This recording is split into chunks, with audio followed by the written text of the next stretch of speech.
Hello friends, welcome to my YouTube channel. Today we're gonna see waveguides in the micro engineering. So basically waveguide is a device in order to which connect the branch section of a waveguide to main section. ठीक है? Waveguide tees are used. Waveguide tees are used to pass the power from main section to branch section और vice versa. मतलब कि waveguide tees use होती है waveguide को connect करने के लिए, जैसे कि रेक्टेंगुलर waveguide और क्लिस्टर एम्पलीफायर के बीच में waveguide tees यूज होती है उनको कनेक्ट करने के लिए. और इसके तीन टाइप्स है. पहला है ई प्लेन टी, दूसरा है एच प्लेन टी और उसको शंट टी भी कहा जाता है. लास्ट में होता है मैजिक टी और जिसको हाइब्रिड टी भी कहा जाता है. तो देखते हैं E plane T. E plane T it consist of main arm and auxiliary arm. Auxiliary arm is perpendicular to the main arm. It is parallel to the direction of electrical field. इसमें एक main arm और दूसरा एक auxiliary arm होता है. Auxiliary arm perpendicular होता है main arm के साथ और वो पैरेलल होता है इलेक्ट्रिकल फील्ड के डायरेक्शन से.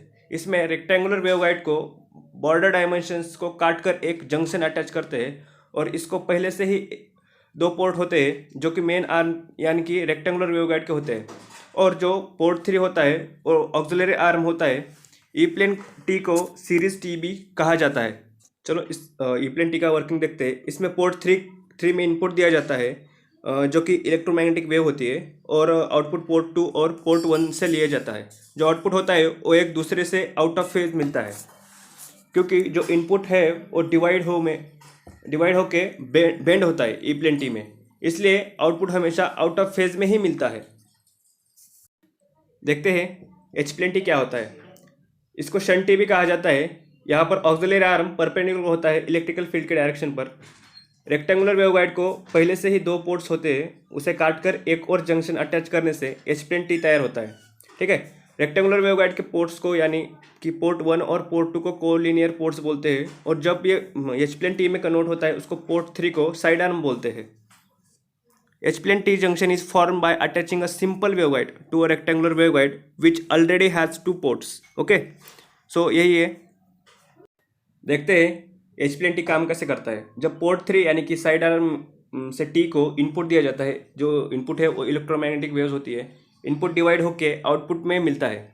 जब आउटपुट पोर्ट 1 और पोर्ट 2 से मिलता है वो पोर्ट 3 के इनपुट से इन फेज में मिलता है, और जब हम पोर्ट 1 और पोर्ट 2 से इनपुट देते हैं तब उनकी एडिशन होके हमें पोर्ट 3 में आउटपुट मिलता है. ऐसे ही हम जब पोर्ट 1 और पोर्ट 2 से भी इनपुट देते हैं तो उनके एडिशन अपन पोर्ट 3 में ले सकते हैं, और जब पोर्ट 3 से इनपुट देकर वो डिवाइड होके पोर्ट 1 और पोर्ट 2 में जाएगा. देखते हैं लास्ट वेवगाइड टीज जो है मैजिक टी. उसको अपन हाइब्रिड टी भी बोलते हैं. Magic T is a combination of E and H plane T.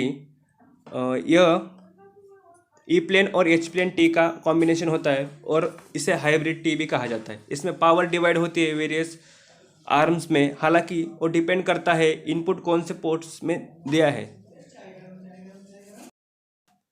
Thank you. Hope you enjoyed video.